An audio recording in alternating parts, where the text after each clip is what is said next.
Que já.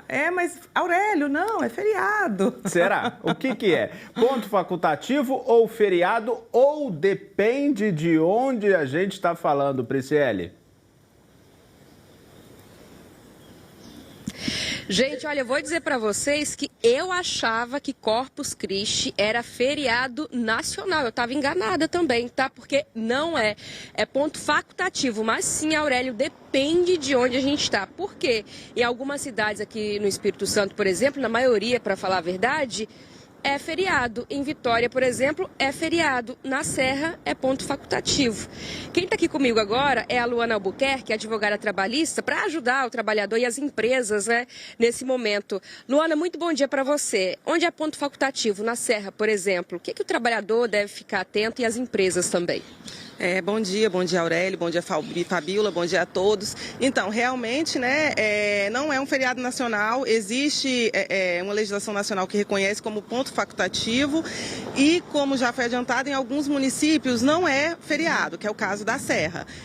Nessas hipóteses, né, nesses locais, as empresas, elas podem colocar os trabalhadores para prestar serviço, trabalhar normalmente e não existe o direito, né, aquele tratamento parecido com o que se destina aos municípios em que existe o feriado.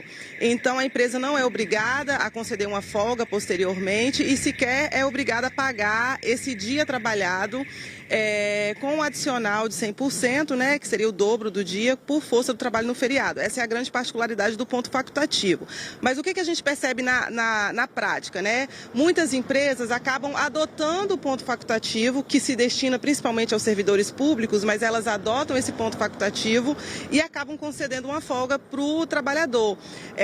E aí, como que essa folga vai ser tratada, cabe à empresa. Tem empresa que simplesmente opta por conceder a folga e tratar muito parecido com um feriado, né? Vou dar a folga, você vai ser remunerado por esse dia e esse dia se encerra dessa forma, mas existe também a possibilidade da empresa adotar um sistema de compensação com o trabalhador. Então, nada impede que ela tenha, por exemplo, exigido nas últimas 2 semanas que o trabalhador trabalhasse até um pouco mais tarde ou chegasse um pouco mais cedo, exatamente para criar um banco de horas para compensar com o ponto facultativo de amanhã, né, em se tratando da Serra. Então, é possível fazer isso.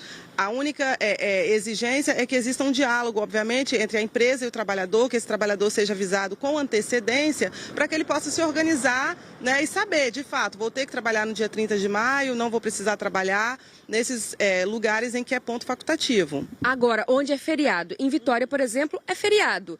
O trabalhador que for ao emprego amanhã, que for trabalhar amanhã, ele tem o direito, então, de receber dobrado, deve receber dobrado esse dia. Correto. Aí, quando a gente está trabalhando do feriado, quando a gente fala do feriado, se for exigido o trabalho nesse dia, ele recebe com adicional de 100%, né? Por isso que a gente fala que existe uma dobra, porque ele recebe pelo dia e ele recebe também um adicional diferenciado por se tratar de um dia de feriado. Ou também é possível que a empresa também adote um sistema de compensação por meio de banco de horas. Isso é possível, né? Talvez ela não vai não vai remunerar pelo trabalho nesse dia, mas vai conceder uma folga posteriormente, tá? Lembrando, assim, que tanto para o ponto facultativo como para o feriado, que é muito importante a gente analisar também norma coletiva, tá?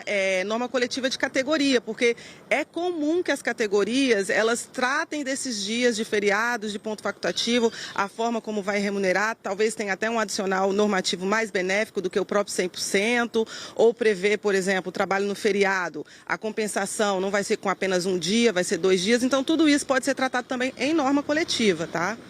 Na Serra, por exemplo, onde é ponto facultativo, então, o trabalhador não recebe a mais pelo dia de amanhã, a menos que isso esteja estabelecido no acordo coletivo da categoria dele. Correto. Ou acordo coletivo ou por mera liberalidade, né? O empregador, em tese, por mera liberalidade ou por meio de um acordo diretamente com os trabalhadores, poderia trazer um tratamento diferenciado, mas normalmente não é o que se vê. Agora, se tem uma norma coletiva prevendo, com abrangência na Serra, pode ser que exista um tratamento diferenciado para esse trabalhador. Então, a gente tem que entrar na norma coletiva. Mas, via de regra, ponto facultativo, ele não recebe em dobro. Luana, você falou também que é importante que esses comunicados sejam feitos com antecedência, né? Qual seria a antecedência ideal aí?